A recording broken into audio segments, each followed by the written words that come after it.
In an era long past, there existed a rigid belief that a woman's worth hinged solely on her ability to bear children within the initial years of marriage. This archaic notion, however, stands in stark contrast to the progressive values of modern society. Regrettably, remnants of this outdated mindset still linger, perpetuating the harmful stereotype that a woman's purpose rests solely in her ability to conceive and give birth. Allow me to introduce myself. I am Ashley, a 25-year-old homemaker.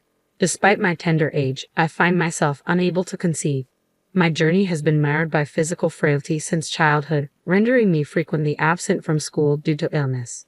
The consequence of my fragile constitution left me withdrawn, with pallid skin and a slight frame, a stark contrast to the vibrant health of my elder sister, Emily, who garnered all the affection and attention from our parents. Emily, a year my senior, embodied the epitome of vitality with her cherubic cheeks and enchanting gaze. Meanwhile, I languished in the shadow of my siblings' robustness, deemed by my parents as a defective entity, a burden they wished would soon be lifted. Their affections lavished solely upon Emily, I was relegated to the sidelines, a mere afterthought in their eyes. In times past, there persisted a belief: a woman who could conceive after 3 years of marriage was deemed worthless. Such notions now appear woefully outdated in the context of modern society. It's a regressive mindset, one that sadly endures, where some still harbor the assumption that all women should and will bear children, stigmatizing those unable to do so as worthless.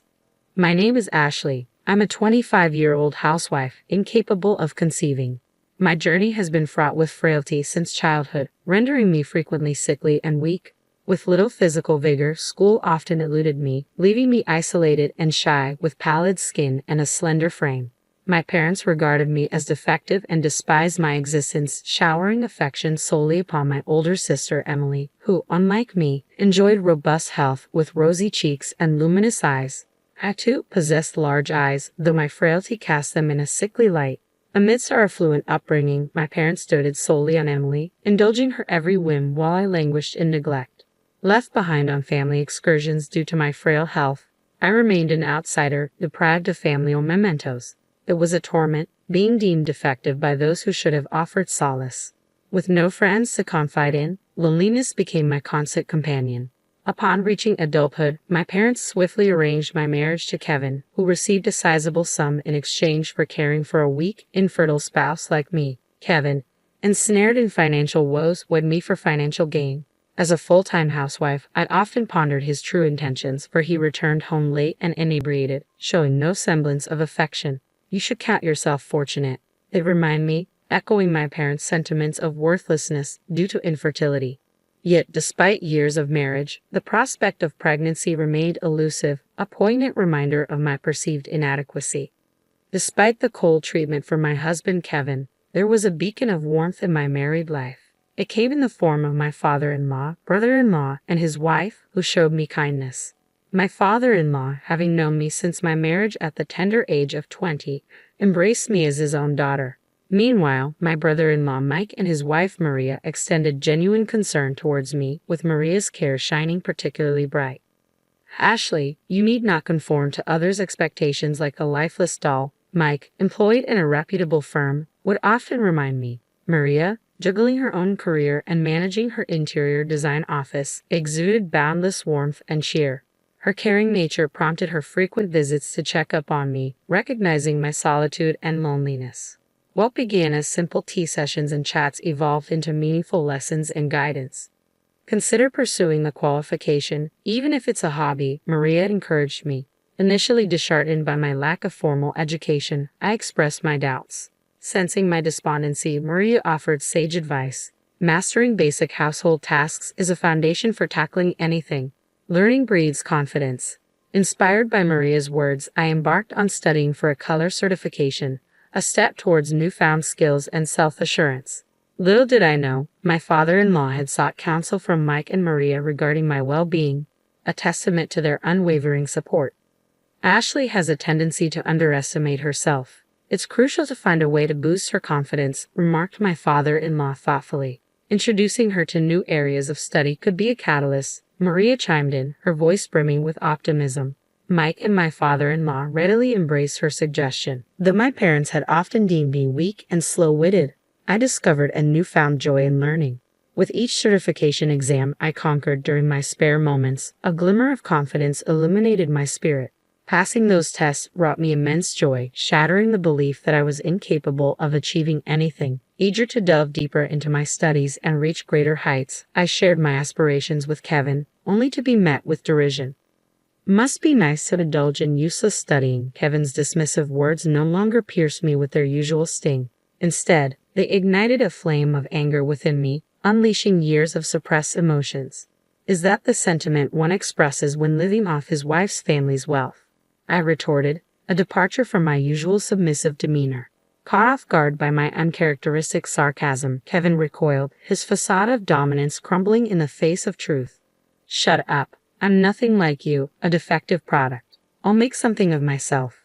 Kevin's words echoed through the room, laden with anger and defiance. Unfazed by his outburst, I retorted, they say big mouths like yours are all talk. Enraged by my defiance, Kevin lashed out, kicking the wall before storming out, likely seeking solace in drink and revelry.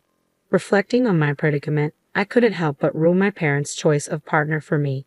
Yet their disregard for their frail daughter hinted at their flawed judgment. Marrying Kevin proved to be a grave error, aligning me with a man who squandered my family's wealth for his own pleasure. Ironically, it was Kevin's own family that offered me newfound perspective. Following the confrontation, Kevin vanished for days, presumably with my sister Emily. Despite knowing of their affair, I remained passive, for my parents' unwavering favoritism towards Emily allowed the illicit relationship to persist. Emily, having relinquished custody of her child after divorce, still basked in my parents' affection, a fact that facilitated her clandestine liaison with Kevin. The intentions of my parents, Emily and Kevin, were glaringly evident to me. It seemed they were orchestrating a scenario where Kevin would eventually divorce me. If Emily were to conceive, my parents would undoubtedly prioritize her desires over my well-being.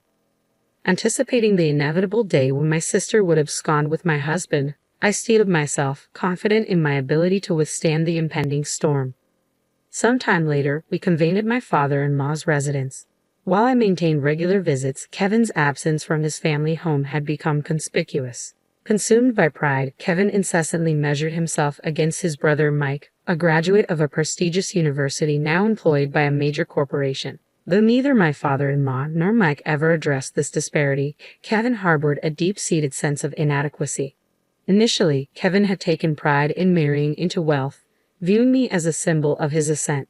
However, my father-in-law remained indifferent to his son's status, showering affection upon me while adopting a stern demeanor towards Kevin. Though he lavished praise upon Maria, Mike's wife, for her accomplishments, beneath the veneer of admiration lay a simmering jealousy towards his brother's life.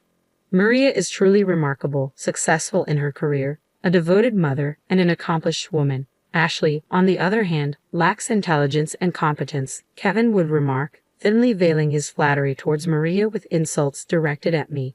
Though Maria appeared visibly perturbed by his words, she gracefully brushed off Kevin's disparaging remarks. Ashley is my sister as well, and I find it unacceptable when she's insulted, Maria asserted firmly, her tone brooking no argument. Mike, nodding in solidarity, echoed her sentiment. Kevin, before comparing Maria and Ashley, consider your own actions, Mike cautioned, his words laced with concern. With a dismissive click of his tongue, Kevin's immaturity became glaringly apparent, leaving me feeling profoundly embarrassed. My father-in-law, his gaze clouded with bitterness, had always treated his sons equally. Yet their disparate paths had left him disheartened. Though he had confided his frustrations to me in the past, today he found his voice, reproaching Kevin sternly. Have you no shame, Kevin, relying on Ashley's family wealth while shirking your responsibilities? Ashley is a devoted wife. If you're to be a husband, you must learn to support yourself. It's a simple concept, he admonished, his words tinged with disappointment. Flushed with anger, Kevin retorted defensively, Dad, Ashley was useless, a burden. I'm merely returning the favor. Mike, speaking on behalf of his father, delivered a cutting blow. Kevin, as your brother, I'm compelled to tell you, your mindset is toxic. Normally quick to anger, Kevin's response was met with a rare silence, broken only by his cursing and abrupt departure. As I moved to intervene, my father-in-law held me back with a heavy sigh.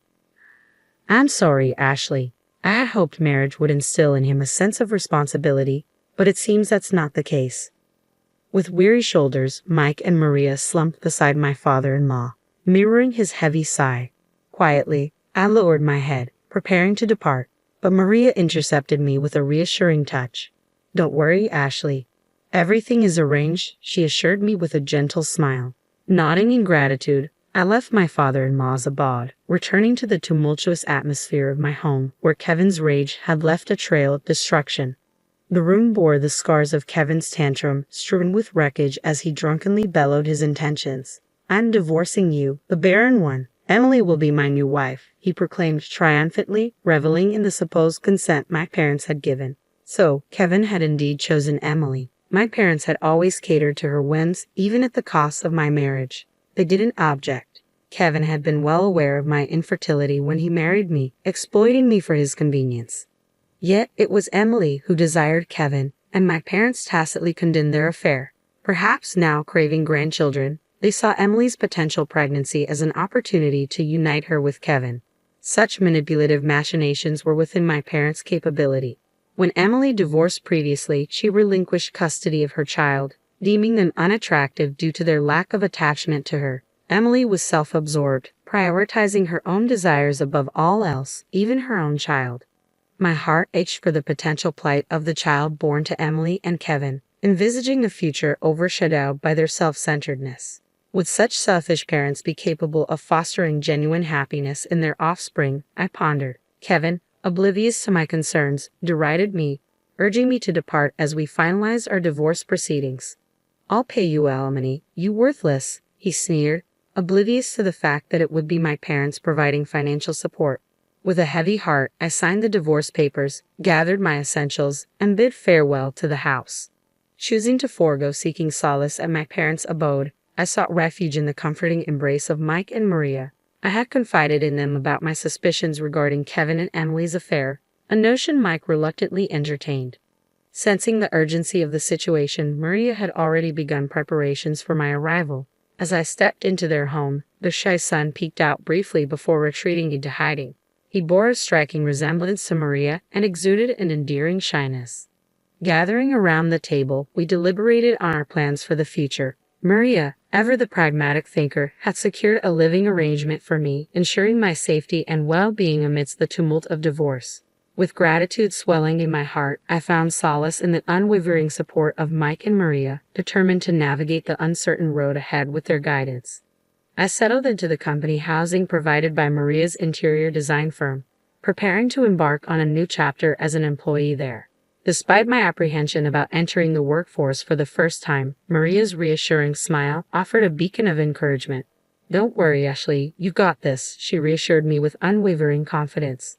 Under Maria's nurturing guidance and Mike's administrative support, I severed all ties with my family following the divorce. Mike took charge of informing my former father-in-law of our decision, emphasizing our collective disassociation from Kevin. Though saddened by the turn of events, my former father-in-law understood and extended an open invitation for me to continue visiting, now that Kevin was no longer a part of our lives. Thus, I formally liberated myself from the shackles of marriage and embraced newfound independence. With alimony from Kevin and severance funds from my parents, I embarked on my journey towards self-sufficiency.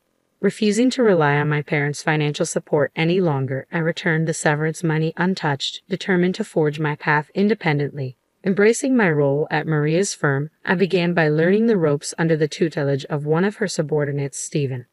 A jovial companion around my age, Stephen imparted his knowledge between his hectic schedule, fostering a sense of camaraderie as we navigated the intricacies of the job together.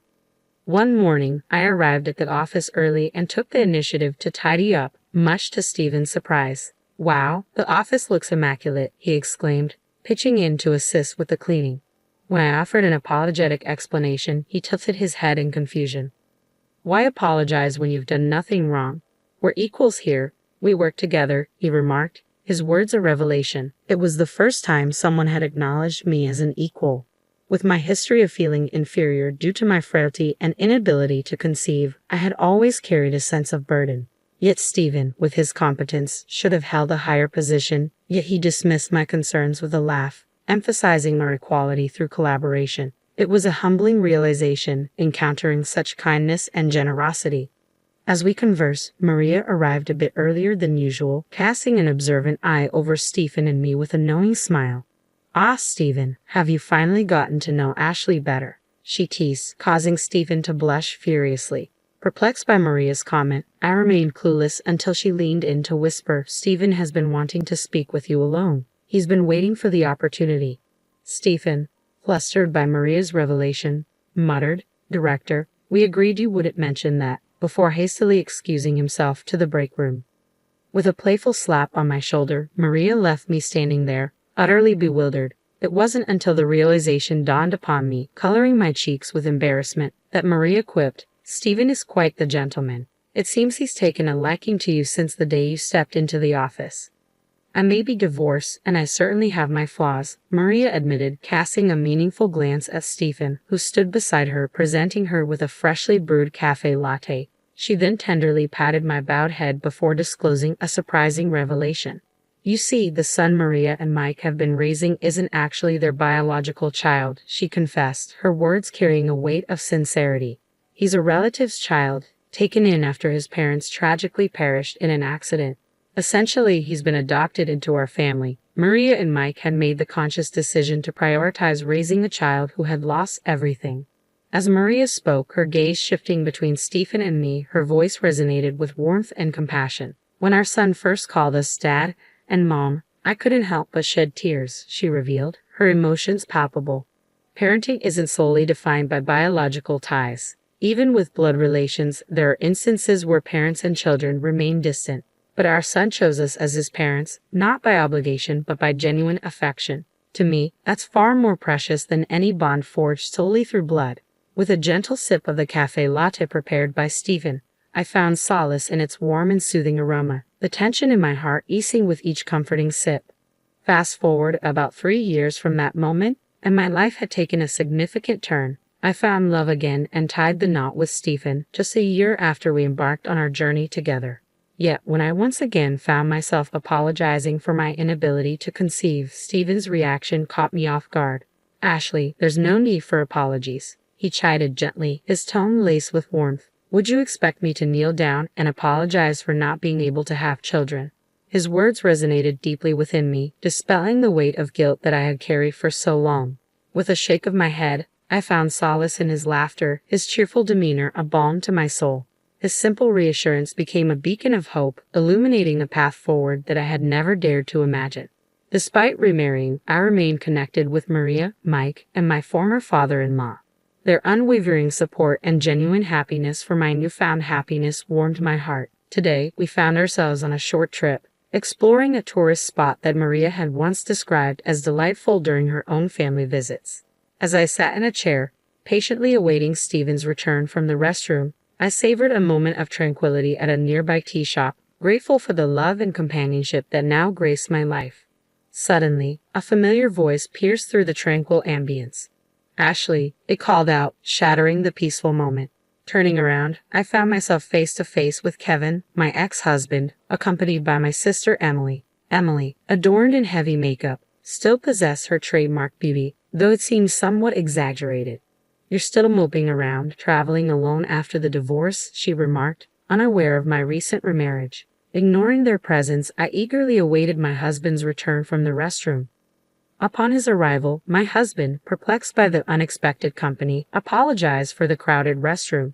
His puzzled expression spoke volumes, silently questioning the identity of our uninvited guests. Desperate to depart from the uncomfortable encounter, I urged my husband to leave, hoping to avoid further confrontation. Yet Emily's derisive tone cut through the air as she mocked me for finding another partner despite my perceived shortcomings. Attempting to maintain composure, my husband intervened, asserting his role as my spouse. "I am Ashley's husband," he declared firmly, his gaze unwavering. "And her name is now Ashley Stevens. Furthermore, we are expecting a child." With a gentle pat on my belly, he unveiled our joyous news, leaving Kevin visibly pale. Emily, however, responded with a sneer, casting doubt on the well-being of our unborn child. In a steely tone, my husband responded, "Ashley is currently expecting her second child. Our eldest daughter is a healthy 2-year-old, currently in the care of my parents." Kevin's complexion drained at the revelation, mirroring my own astonishment. The news of my second pregnancy had initially caught me off guard. I vividly recall my disbelief when the doctor at the maternity clinic confirmed my ability to conceive, contrary to the beliefs instilled in me by my parents. My parents had always led me to believe that I was unable to bear children, a notion I had unquestioningly accepted. Yet it turned out that my body was perfectly capable of conception. When I shared the news with my husband, he was elated. However, it left me wondering why I had never conceived during my marriage to Kevin. Seeking answers, I confided in Maria, who, after a moment of contemplation, voiced a troubling hypothesis. According to Maria, there was a possibility that my parents had deceived me all along. It was likely that they had discouraged me from having children, fearing the potential complications that could arise from my fragile health.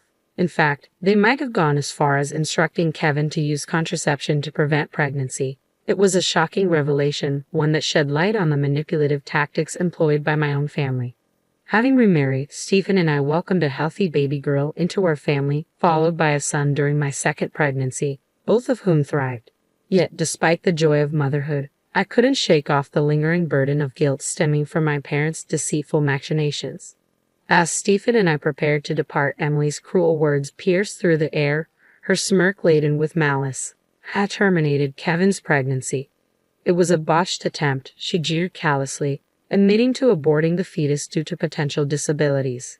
Kevin, desperate and pleading, implored me to relinquish one of my children, fearing he would be disowned otherwise. Emily's laughter echoed with malicious glee. Fueled by rage, I was on the verge of erupting, but Stephen's firm grip on my arm halted me. With a contemptuous glare at Kevin and Emily, Stephen's voice dripped with disdain. "Save your vile remarks for your own demise," he spat out, his disgust palpable. Without another word, he guided me away, refusing to dignify their cruelty with a response. I followed suit, casting a final disdainful glance over my shoulder, feeling as though I had glimpsed the depths of depravity reserved for their unborn child. In due time, I welcomed a baby boy into the world, adding to the challenges of caring for my 2-year-old daughter and newborn son. Despite the demands of motherhood, my husband stood by my side, offering his unwavering support. Meanwhile, my ex-husband Kevin found himself deserted by Emily, left to fend for himself as his financial woes mounted. Rejected by my former father-in-law and brother-in-law when he sought assistance, Kevin's predicament left them dumbfounded. As for my selfish parents and sister Emily, their actions eventually led to their downfall. Emily's reckless pursuits, including affairs with married men, resulted in numerous lawsuits and hefty alimony payments. Gradually, her fortune dwindled, and her reputation crumbled. Unable to intervene, my parents watched helplessly as Emily's actions drained their assets. To compound matters, Emily's ill-advised dealings with a dubious company left her ensnared in a web of debt, pursued by relentless creditors. My parents and Emily have fallen on hard times, but their plight no longer weighs on me. They are mere blood ties, estranged from my true family, my loving husband and our 2 precious children. Their well-being is my sole concern now. As I tended to our son's needs, my husband delighted in play with our daughter, their laughter filling our home. Observing their joyous interaction, a wave of gratitude washed over me. Caught up in the moment, I found myself smiling uncontrollably. My husband, noticing my expression, inquired, "What's on your mind, Ashley?" "I'm just overwhelmed with happiness to be with you, Stephen," I confessed. With a playful grin, he teased, "Well, you're Mrs. Stephen too." His light-hearted remark elicited laughter from all of us, filling our hearts with warmth and contentment.